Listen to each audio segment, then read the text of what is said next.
You will hear a number of different recordings, and you will have to answer questions based on what you hear. There will be time for you to read the instructions and questions, and you will have a chance to check your work.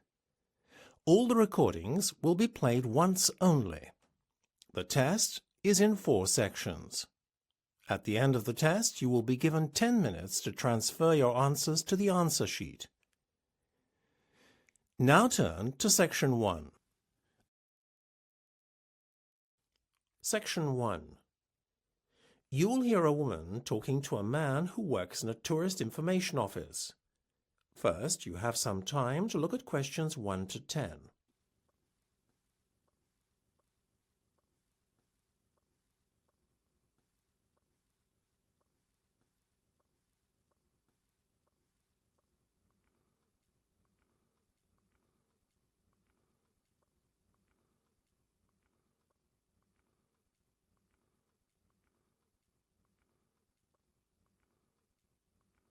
You will see that there is an example that has been done for you. On this occasion only, the conversation relating to this will be played first. Good afternoon. Can I help you? I hope so. My Portuguese friends are coming over to visit me next month, and I need to find a place for them to stay that is quite central, as I live in the city centre myself and want them to be close by. Can you recommend anywhere? Yes, a few places instantly spring to mind. What about Belvedere Gardens Hotel? Despite what the name might suggest, it's right in the city centre, on Main Street, opposite Grimes Tower. The Belvedere Gardens Hotel is located opposite Grimes Tower, so you write opposite in the space provided. You should answer the questions as you listen, because you will not hear the recording a second time. Listen carefully and answer questions 1 to 6. Good afternoon. Can I help you? I hope so.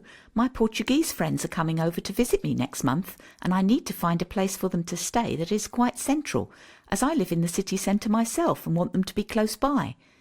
Can you recommend anywhere? Yes, a few places instantly spring to mind. What about Belvedere Gardens Hotel? Despite what the name might suggest, it's right in the city centre, on Main Street, opposite Grimes Tower. How much is it per night, please? Quite reasonable given the location. $50, and that is inclusive of a continental breakfast. Oh, that sounds nice. What about other meals? Do you have to pay extra for them? Yes, unfortunately lunch and dinner are not included in the price. The hotel does have a very fine restaurant though, and I would thoroughly recommend the buffet dinner there. Customers should be seated by 7:30 in the evening when the buffet starts. I'll keep it in mind. Is there anywhere else you can think of? Certainly. The Belfield Grand is always a popular choice. It's located a little further out, though, on the south side of Edgware Common. Perhaps that's too far from the city centre. Not really. It's only a few stops on the subway. Depends on the price. Believe it or not, the Belfield is more expensive than Belvedere Gardens, $55. Oh, that's no good. Mind you, there is a $10 discount offered to customers who've booked online. There's also the fact that the price is inclusive of all meals, breakfast, lunch and dinner, served in the guest's lounge. Before listening to the rest of the conversation, you have some time to look at questions 7 to 10.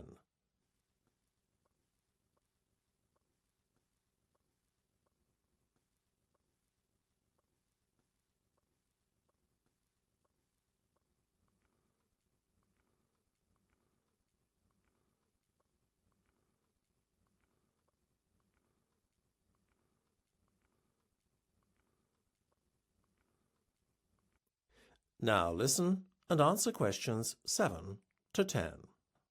I like the sound of this hotel more and more. The Belfield, then, so far. Is there anywhere else? Well, you should also consider the Maple View. I don't think I'm familiar with that one. You should be. It's right in the heart of the city, next to the entrance to the pedestrian zone that runs along High Street. Sounds lovely being so close to the shops. Tell me more. It gets better. The price per night is only $28 on weekdays, though an additional $12 is charged on weekends and bank holidays. Sounds like great value for money. It is. That's why you have to book well in advance of your stay. How soon should I book then? Yesterday might not be soon enough. Yikes! I'd better get cracking. Thank you so much for your help. You're very welcome. That's the end of section 1. You have half a minute to check your answers.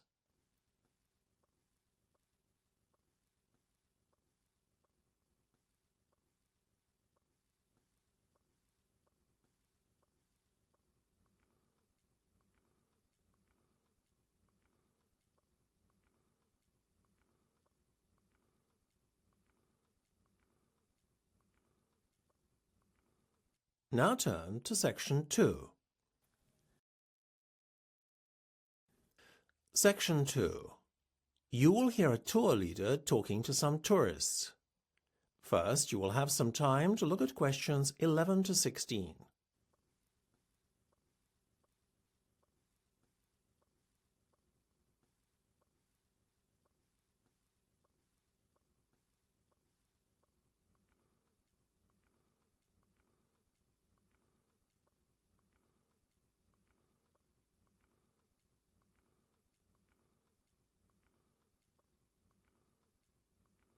Now listen carefully and answer questions 11 to 16. OK, ladies and gentlemen, may I have your attention, please? So, here we are at King's Cross Station. We'll be leaving from here in just over an hour to catch a tube from the underground station, so you'll have a bit of time to look around. But first things first, just so as you can get your bearings and find your way around this rather complex and confusing station, I will point out essential areas as well as points of interest. At the moment, we are standing in King's Cross Square, facing two main exit doors, one off to our left and the other off to our right. The exits lead from the main platform area, which can be accessed by several entrances, one of which is located just a bit further away to your left, although it is obscured by a wall from where we're standing. Oh, by the way, that building standing on its own, the larger, not the smaller one, on your far left is the Great Northern Hotel. The taxi rank is sandwiched between it and the left luggage office. So, before I go on to a description of the main shopping and platform areas at the other side of the station wall, I'd like to point out the most important point of all, the underground station, which is where we need to meet promptly for departure. Luckily, it's quite prominent, as it's located away from the shopping and platform area of the station. It's just over there on the corner, in between the entrance I mentioned earlier and the exit nearest to the hotel from where we're standing now. Now, for those of you who would like to grab a bite to eat or do a bit of shopping, you can enter the shopping area by that entrance door over there. It's by far the nearest entrance. You will find several clothes shops in this area, in addition to a fast food outlet. When you go in the entrance, if you go straight ahead rather than turning left into the other part of the shopping complex, you will find two buildings facing one another. Within these buildings are several shops and eating places. In the building immediately after the ticket barriers on your right, you will find that the first shop you come across is the fast food outlet, Burgerland. If you need to avail yourself of the toilet facilities, then carry straight on past Burgerland, and they're at the far end of the building. In between the toilets and the ticket office is the disabled meeting point. You will have to enter through this area in order to gain access to the toilets. If you would like to go up to the second floor, where there are one or two shops and a pizzeria, then as you enter the shopping area through the main entrance, instead of going straight ahead, you turn off to the left. The escalators are immediately on your left again. When you go up the escalators, you will see two buildings again on your left. Go past the first building, and the pizzeria is the first shop that you come to in the second building. Now, I would just like to ask, are there any Harry Potter fans with us today? Ah, good. Yes, I see several hands raised. Well, there's a treat in store for you if you go to the far end of the second building and take the escalator down again to the ground floor. As you reach the bottom of the escalator, turn right and carry on walking. keeping the ticket barrier on your left all the time. Don't turn off left, but carry on walking until you find yourself up against the station wall. This is the famous Platform 9 3/4, immortalised by J.K. Rowling in her Harry Potter books. You'll see half a trolley embedded in the wall to mark the spot. So, those are the main things to do and see. I hope you enjoy yourselves, but please meet me at the underground entrance promptly for departure. Don't be tempted to board the Hogwarts Express on Platform 9 3/4. Before you hear the rest of the discussion, you have some time to look at questions 17 to 20.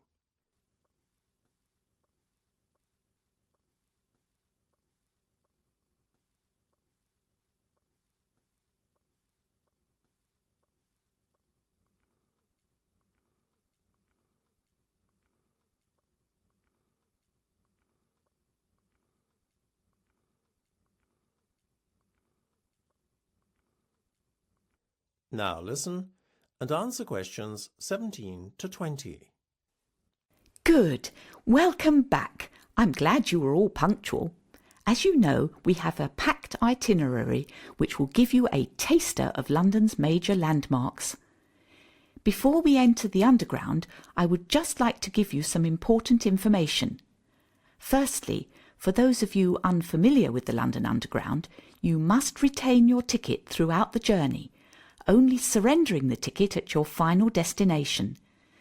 This is not applicable to today's trip, but really for tomorrow, when you will be at leisure and may wish to use the Underground again. For today, we have a group ticket, which means that we have to stay together at all times whilst travelling on the Underground. Should you become separated from the group and end up travelling without a ticket, you can expect to pay a hefty fine. Also, remember that while we are travelling outside the rush hour, between 5 and 7 p.m. in the evening and from 7:30 to 9 a.m. in the morning, we will still meet with the midday crowds of shoppers. Sometimes there is only standing room at such times, so you will be lucky to get a seat at all. Priority seats do exist if you are unable to stand, although this is rarely enforced and is at the discretion of the passenger occupying such seats. Beware of pickpockets too.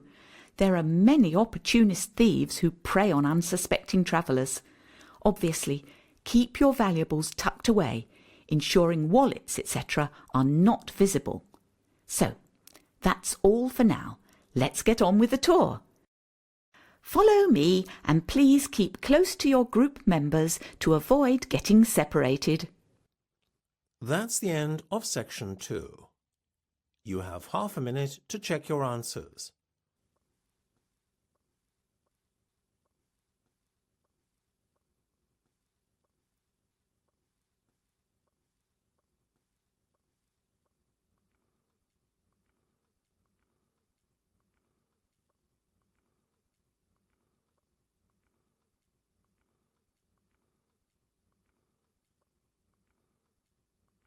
Now turn to section 3.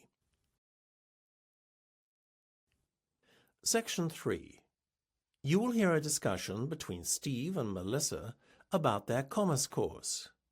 First, you have some time to look at questions 21 to 25.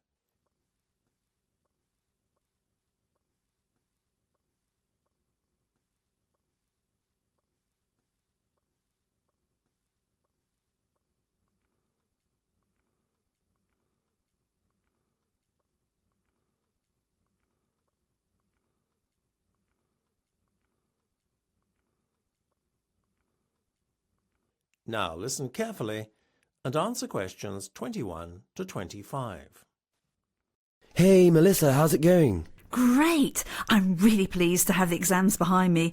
Now I'm looking forward to a break for the summer, as I know next year is going to be unbelievably difficult, being our final year and all. You? Same. Pleased to be finished, but dreading next year, though. Well, I wouldn't exactly say I'm dreading it, but I know what you're saying. At least we're going to have smaller classes next semester. How do you mean? Didn't you hear? The Commerce faculty just got approval to build a new state-of-the-art lecture building over the summer months. It's expected to be finished by the start of term. Fantastic! No more lecture theatres crammed with over 200 people. That'll make a pleasant change. How on earth are they paying for it, though? I thought the college was reining in its expenditure and decreasing spending. It is, but the grant has been approved for the best part of 3 years, so they have no choice but to provide it now that the project is going ahead. After all, those funds are supposed to have been set aside especially. So what's taken so long for the construction to start?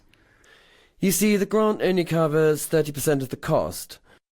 The incoming government made a pledge during the election campaign that it would cover the other 70%, but, typical of a political party, wouldn't you know, it didn't keep its promise.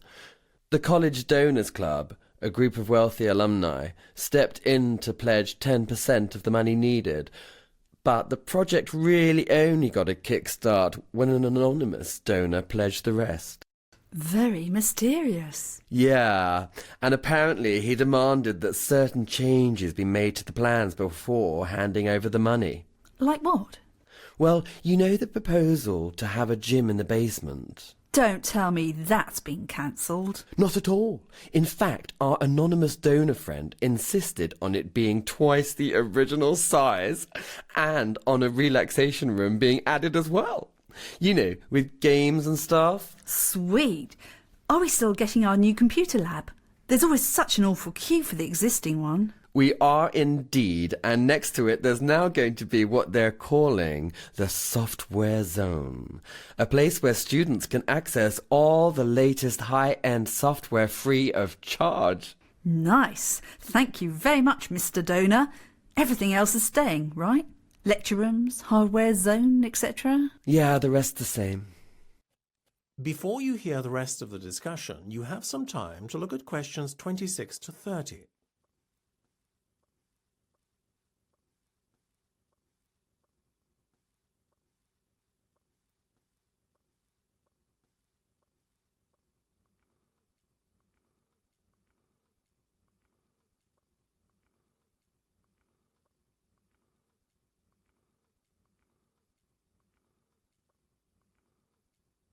Now listen and answer questions 26 to 30. By the way, on the subject of college next year, Steve, have you decided what courses you're going to choose yet? Pretty much. I want to major in marketing, so I'm focusing on the international markets and product placement modules. Will you be joining me? Well, you know I prefer human resources. That'll probably be my major. But if you twist my arm, I'll probably join you for the first one. No way on all that product placement nonsense, though. Sounds boring. Organisational behaviour is a requirement if you want to major in HR, as is managing people. So I'll definitely do both of those. Will you join me on them then? Sorry, Melissa. You know, HR is just not my thing.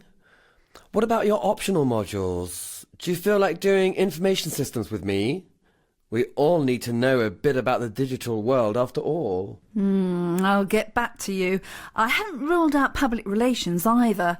Let's chat about it again later in the week when I've had some time to think. Cool, I'll call you, okay? Sounds like a plan. I better go now. That's the end of section 3. You have half a minute to check your answers.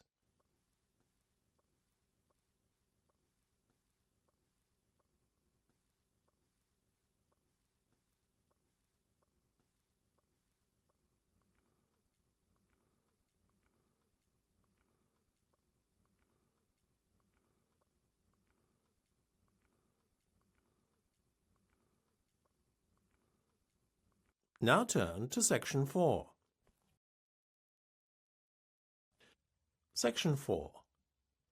You will hear part of a talk on some well-known personality tests and their uses. First, you have some time to look at questions 31 to 40.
Now listen carefully and answer questions 31 to 40.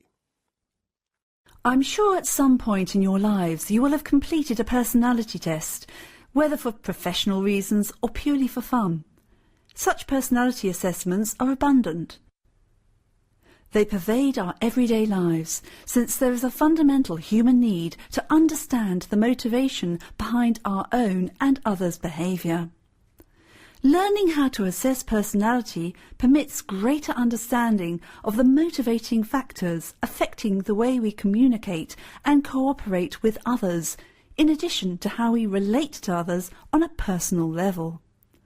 So now that we've talked about why personality tests are so important, let's take a look at the most well-known tests and see how they compare. Well, first off, we have a favourite of careers officers and potential employers alike, the graphology test. The word graphology is derived from two Greek words meaning writing and word. Essentially, it is an assessment of personality based on handwriting analysis. How an individual dots his I's or crosses his T's, in addition to whether writing is slanted or level, is believed to be indicative of the individual's personality. Whatever your opinion may be of this method of personality assessment, at least it has stood the test of time. The graphology test, as a measure of personality, was first proposed by a certain Juan Huerta de San Juan as far back as 1575, and it has seen fluctuation in its popularity since then. In the 20th century, Alfred Binet was so convinced as to its validity that he termed it the science of the future. And indeed today, it is still a very popular method of personality assessment. Its validity, though, as a measurement of character, is dubious. The British Psychological Society has even gone so far as to rank graphology alongside astrology, giving them both zero validity. A major problem with the test is that an element of subjectivity enters the assessment of certain criteria in the test, such as harmony and style of writing.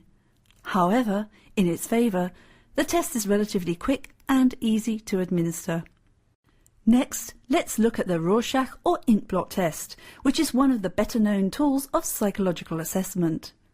Popularised in party game versions of the test, the Rorschach test has received mixed reactions amongst psychologists.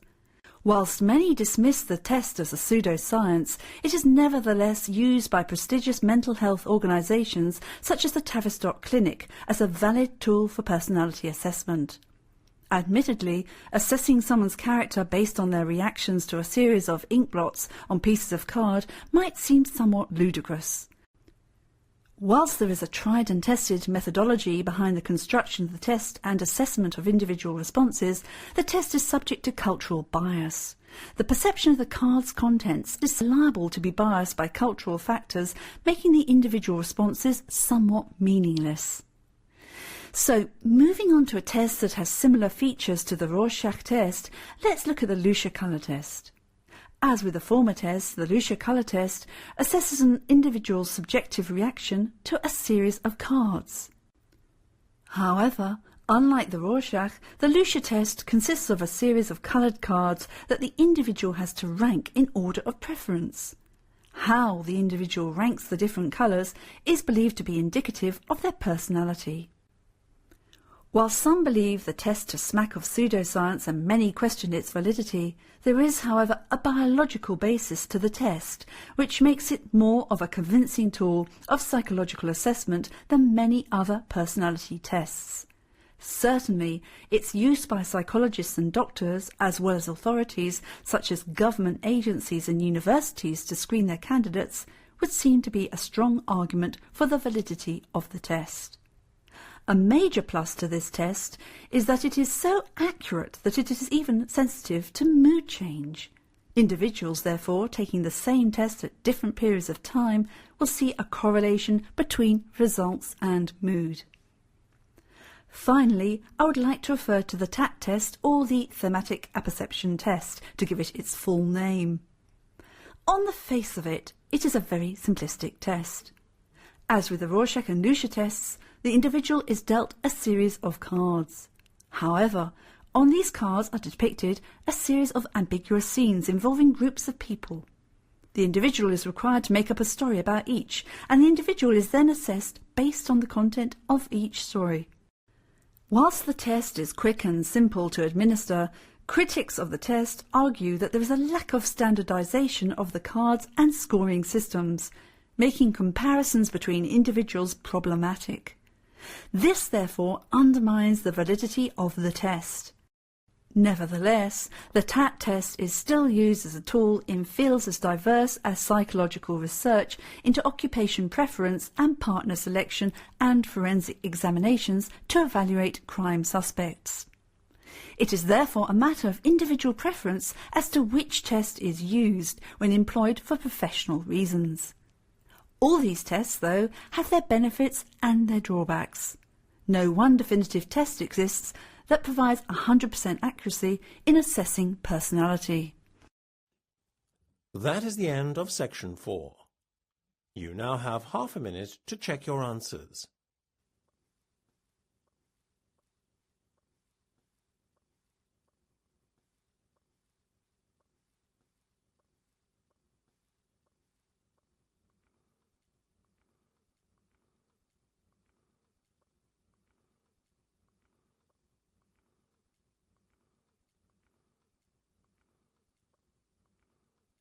That is the end of the listening test. You now have 10 minutes to transfer your answers to the listening answer sheet.